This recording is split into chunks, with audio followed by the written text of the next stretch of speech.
क्या वो दिन तुम्हें याद है जब मैं पूरे सोशल मीडिया को बंद करके केवल टेलीग्राम चलाया करता था।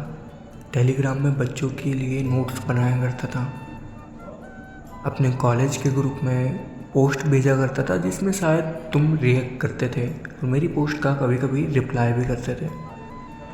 बहुत सारे लोग थे, मीटिंग लगाया करता था, पढ़ाया करता था।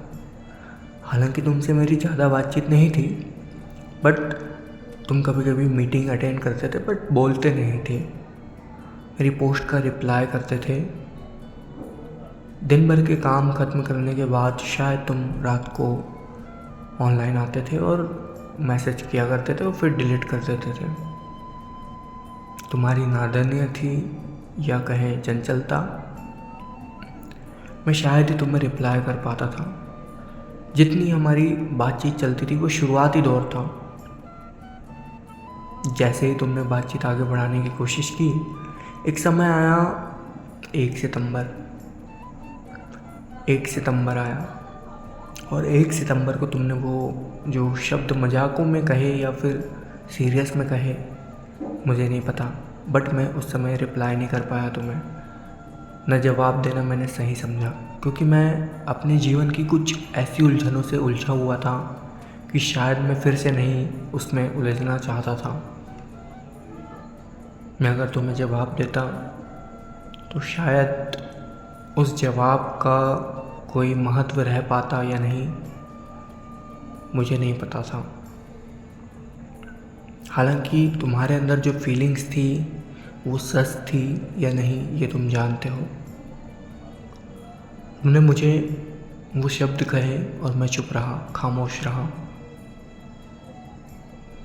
फिर तुम्हें कहा गया, मेरे दोस्तों द्वारा डांटा गया कि तुम ऐसा क्यों कह रहे हो और कल को अकेला छोड़ के चले जाओगे, किसी की लाइफ के बारे में जाने बिना तुम उन्हें ये कह रहे हो। तो तुम्हें डांटा गया और तुमने फिर कहा कि मजाक था।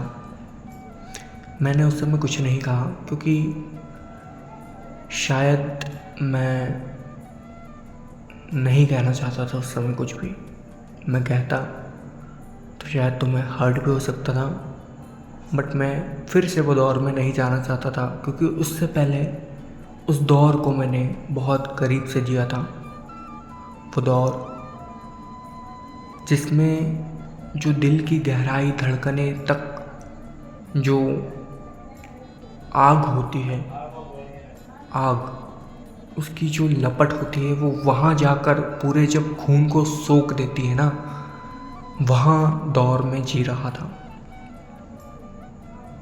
फिर जैसे तुमने मेरी पोस्ट को रिएक्ट करना, पढ़ना वगैरह वगैरह चालू किया और मेरे social media YouTube account multiple चीज़ें वहाँ पर कमेंट करना शुरू किया, हमारी बातचीत आगे बढ़ी। फिर भी मैं बहुत कम समय दे पाया, लेकिन तुम्हारी फीलिंग शायद सच थी या नहीं मुझे नहीं पता। फिर हमारे बीच में कनेक्शंस बढ़ने लगे, बातचीत बढ़ने लगी। नादानियाँ थी या सही में नहीं पता। मैं फिर भी अपने आप को कंट्रोल कर रहा था, क्योंकि मैं नहीं चाहता था कि फिर से कोई मेरे करीब आए और फिर चले जाए। हालांकि तुमने विश्वास जताया या नहीं ये तुम जानते हो। तुमने मेरे से नज़दीकियाँ बढ़ाने की कोशिश की। मैंने तुम्हें अपनी लाइफ के हर एक सिचुएशन को बताना शुरू किया, तुमने मुझे अपनी सिचुएशन को बताना शुरू किया। हम दोनों एक दूसरे के जैसे करीब हो गए।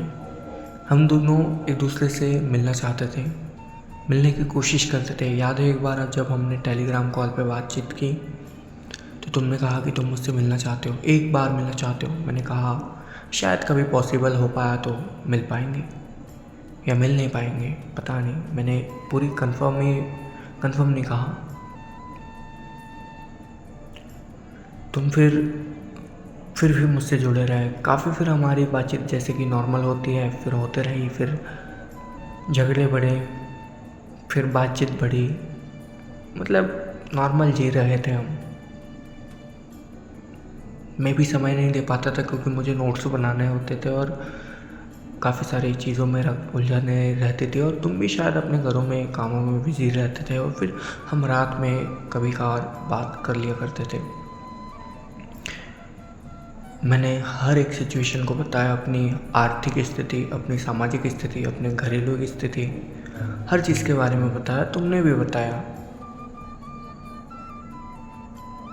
तुमने अपने पास्ट के बारे में बताया, मैंने भी अपने पास्ट की हर एक चीज़ को तुम्हें बताया, कुछ भी चीज़ नहीं छुपाया। शायद यही मेरी गलती रही।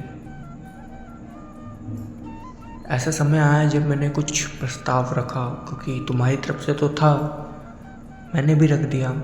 शायद तुम अपने परिवार को मना पाते, मैं तो अपने परिवार को मना लेता, कोशिश करता, बट शायद मैं ही तुम्हारे काबिल नहीं था। ऐसा मुझे लगता है कि तुम मेरे बारे में बात करना भी नहीं समझते थे। हो सकता है तुम्हारे घर में कोई मजबूरी रही या फिर तुम्हारे पारिवारिक स्थिति रही हो, लेकिन फिर भी यदि अगर प्यार तुम्हारा सच्चा होता तो तुम अपने परिवार से एक बार तो मेरे लिए सोचते। हालांकि वो कोशिश ही रह गई और शायद हम ना मिल पाए, या फिर मैंने कहा था कि हमें मिलाने वाला केवल हम नहीं, ऊपर वाला है, और उस ऊपर वाले ने ही हमें बिछाड़ दिया। मुझे लगा था कि जब तक हम साथ रहेंगे शायद एक दूसरे के लिए रहेंगे, एक दूसरे को समझेंगे। काफ़ी सारी डिफ़िकल्टीज थी। तुमने एक शब्द कहा था, सब ठीक हो जाएगा, भगवान पे भरोसा रखो।